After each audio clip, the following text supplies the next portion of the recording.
बड़ी से बड़ी बाधा हो सकती है वह शास्त्र है। सुन के एकदम भरोसा भी नहीं आता, क्योंकि हमने तो यही सुना है बार बार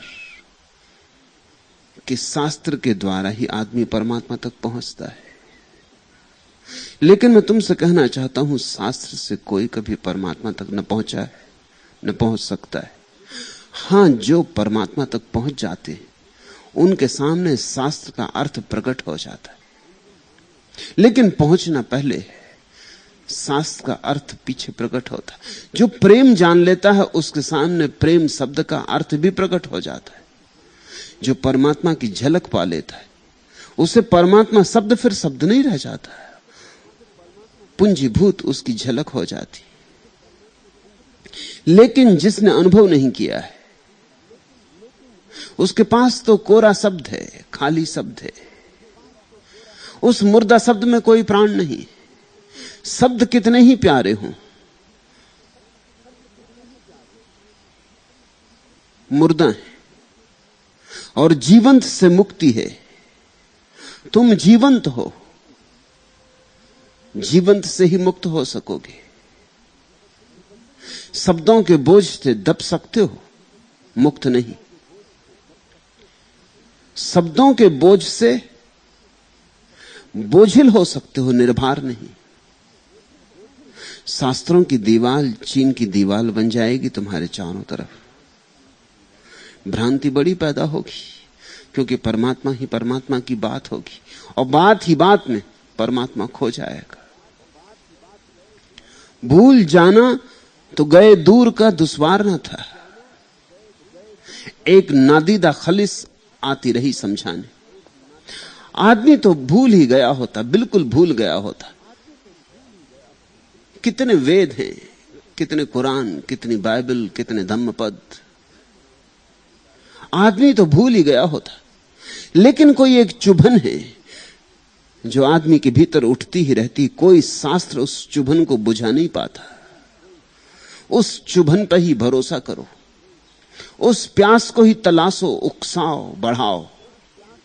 उस प्यास को ही प्रज्वलित करो। वही प्यास तुम्हें परमात्मा तक ले जा सकेगी। अन्यथा तुम पंडितों के हाथ में सिर्फ शोषित किए जाओगे। पूरे रात चांद हो आकाश में, फिर झील में उसकी तस्वीर बनती रहे, और तुम झील की एक तस्वीर ले लो। ऐसी हालत शास्त्र की है। चांद है आकाश में, झील में प्रतिबिंब बनता है। फिर तुमने झील की तस्वीर ले ली तो प्रतिबिंब का प्रतिबिंब तुम्हारी तस्वीर में पकड़ाता है। चांद कहां? चांद तो बहुत दूर छूट गया। चांद तो झील की छाया में भी नहीं था। तुम्हारी तस्वीर में तो होगा कहां? तुम्हारी पास तो तस्वीर की तस्वीर है। ऐसी ही स्थिति परमात्मा की। किसी मोहम्मद में कुरान उतरी, मोहम्मद की चेतना की झील में परमात्मा झलका। यह किसी ऋषि में वेद उतरा, परमात्मा झलका। फिर जब ऋषि ने बोला तो झलक की झलक तस्वीर की तस्वीर हो गई। और बात यहीं समाप्त नहीं होती। जब ऋषियों के बोले हुए शब्द तुम्हारे पास पहुंचते हैं तो तुम उनमें से क्या अर्थ निकालोगे? यह तो मामला और भी दूर हो गया। तस्वीर की तस्वीर, और फिर उसमें से तुम अर्थ निकालोगे। और तुम अंधे हो, तुमने कभी चांद देखा नहीं। तुमने सिर्फ चांद शब्द सुना है, तुम्हें चांद का कुछ पता नहीं। तुम इस तस्वीर में से जो अर्थ निकालोगे वो अर्थ तुम्हारा होगा, उसका चांद से कोई भी संबंध न रह जाएगा। और मजा यह कि मूल में चांद था। तस्वीर झील की है, झील में चांद की तस्वीर थी, चांद है। अगर चांद को तुम देख लो तो फिर तस्वीर में भी पहचान जाओगे। इसलिए मैं तुमसे कहता हूं, शास्त्र से कोई सत्य तक नहीं पहुंचता, लेकिन सत्य तक पहुंच जाए तो सभी शास्त्र सत्य हो जाते, सभी शास्त्र गवाही बन जाते। और अगर ये ना हो पाए, तुम्हारे जीवन में परमात्मा का सीधा अनुभव ना हो पाए, तो बड़ी मुश्किलें हो जाती। खंदाए जेर लबी है गमे पिन्हा जैसे, गर्मिये सिद्धते एहसास से जल जाए कोई। और अपने ही बनाए हुए माबूद के हाथ अपनी नाकर्दा गुनाही की सजा पाए कोई, फिर ऐसा मजा होता है। अपने ही हाथ से तुम बना लेते हो मूर्तियां, और उन मूर्तियों से उन पापों की सजा पाते हो जो तुमने कभी किए नहीं। वे मूर्तियां झूठी, तुम्हारे हाथ की बनाई हुई मूर्ति सच नहीं हो सकती। तुम ही अभी सच नहीं हो। तुम्हारे हाथ, तुम्हारी तूलिका, तुम्हारी छेनी हथौड़ी से सच की तस्वीर नहीं बन सकती, सच की मूर्ति नहीं बन सकती। और अपने ही बनाए हुए माबूद के हाथ और फिर अपने ही हाथ से बनाई हुई इन मूर्तियों के सामने तुम झुकते हो और उन सजाओं और उन पापों की सजा पाते हो जो तुमने कभी किए भी नहीं। तुम्हें समझाया गया है यह पाप वह पाप, इतने पाप तुम्हें बता दिए गए कि तुम्हें लगता है मैंने बहुत पाप किए।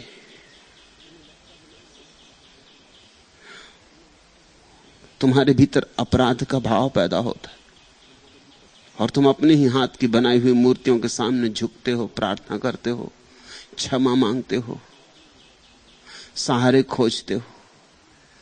यह दशा बड़ी विक्षिप्त है। और पागलपन क्या होगा? फिर तुम कुछ शब्द जोड़ लेते हो, इकट्ठे कर लेते हो। बुद्ध बोले, बुद्ध ने कुछ लिखा नहीं, फिर लोगों ने शब्द इकट्ठे कर लिए। महावीर बोले, शब्द इकट्ठे कर लिए। मोहम्मद बोले, शब्द इकट्ठे कर लिए। फिर उन शब्दों को तुम धर्मशास्त्र समझ रहे हो।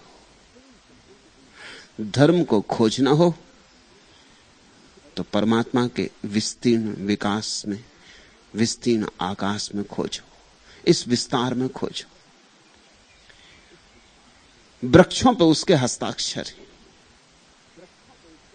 पर्वतों पहाड़ों पर उसका अंकन है, सरिताओं में उसकी थोड़ी सी भनक है, सागरों में उसका गर्जन है। जब आकाश में बादल घिरे तो गौर से सुनना, शायद वेद की कोई ऋचा पकड़ में आ जाए। जब पक्षी बोले और मोर नाचे तो जरा गौर से देखना, शायद कृष्ण की कोई अदा भा जाए। जब कोयल गाने लगे तो डूबना उसके गीत में, शायद कुरान की कोई आयत उतरती हो। मगर आदमी की बनाई हुई किताबों में उसे खोजने मत जाना। उन्हीं किताबों के जंगल में लोग भटक गए। सुंदरदास के आज के वचन इसी महत्वपूर्ण बात को तुम्हें याद दिलाना चाहते। तो पंडित आए, वेद भुलाए, सट कर्माए, तृप्ताए, जी संध्या गाए, पढ़ी उर्झाए, राना राय ठगी खाए। अद्भुत वचन है। जब भी यहां कभी कोई ज्ञान की ज्योति जलती, कोई प्रबुद्ध होता है, तो जल्दी ही पंडित घिर आते, जल्दी ही पंडित उसके आसपास इकट्ठे हो जाते। तुमने एक अद्भुत बात सोची कभी? जैनों के 24 तीर्थंकर छत्री, एक भी ब्राह्मण नहीं, लेकिन हर तीर्थंकर के आसपास जो उनके प्रमुख शिष्य हैं वो सब ब्राह्मण। महावीर के 11 गणधर सब ब्राह्मण। महावीर क्षत्रिय हैं, लेकिन उनके शिष्य, उनके आसपास जो एक जाल इकट्ठा हो गया वो ब्राह्मणों का है, वो पंडितों का है। वो महावीर के शब्द इकट्ठे कर रहे हैं।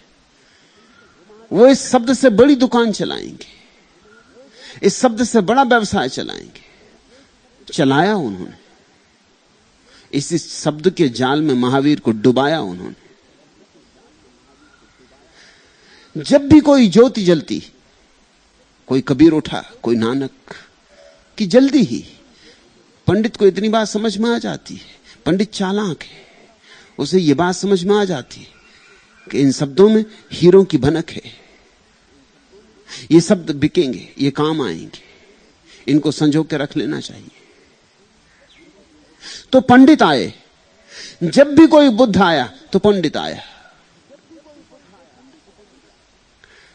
जब भी कोई गीत उतरा किसी के प्राण में तो चालाक और चतुर लोग इकट्ठे हो गए।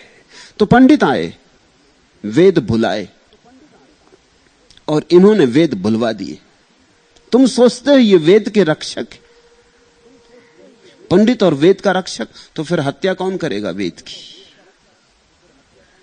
फिर हत्या किसने की वेद की?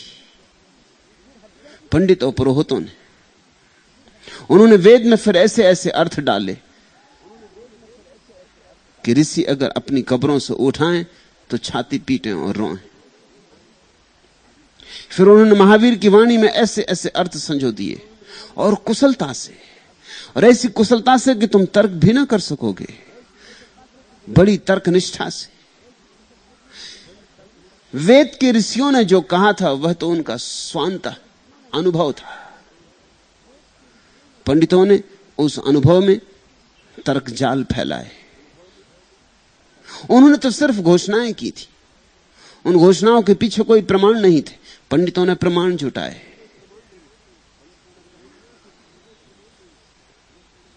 शायद यह भी हो सकता है, कई बार ऐसा होता है, मनुष्य का दुर्भाग्य मगर होता है कि अगर तुम्हें कोई वेद का जीवंत ऋषि मिल जाए तो शायद उसकी बात तुम्हारी समझ में ना पड़े, क्योंकि वह तुम्हारी भाषा नहीं बोलेगा, वह अपने लोक की भाषा बोलता है। वो उस लोक की भाषा बोलता है जहां उसका निवास है, वहां से बोलता है, उस दूरी से बोलता है। पंडित तुम्हारी भाषा बोलता है, तुम्हारे तर्क और तुम्हारे गणित का उपयोग करता है। पंडित जानता है कौन सी बात तुम्हें रुचेगी, वही बोलता है। ऋषि तो वही बोलता है जैसा है। पंडित वह बोलता है जो तुम्हें रुचेगा। पंडित तुम पर ध्यान रख के बोलता है, इसलिए पंडित की बात तुम्हें जल्दी समझ में आ जाती है। ऋषियों से तुम चूक जाते हो, पंडितों के कब्जे में पड़ जाते हो। और पंडित है जो हत्या करता है। कृष्ण की गीता की 1000 व्याख्याएं, ये तो प्रसिद्ध व्याख्याएं, जो इतनी प्रसिद्ध नहीं है वैसी तो और भी हजारों व्याख्याएं, और जिसकी भी व्याख्या तुम पढ़ोगे लगेगा यही ठीक है, यही कृष्ण ने कहा होगा। सब अपनी व्याख्या कृष्ण पर थोप दे देते।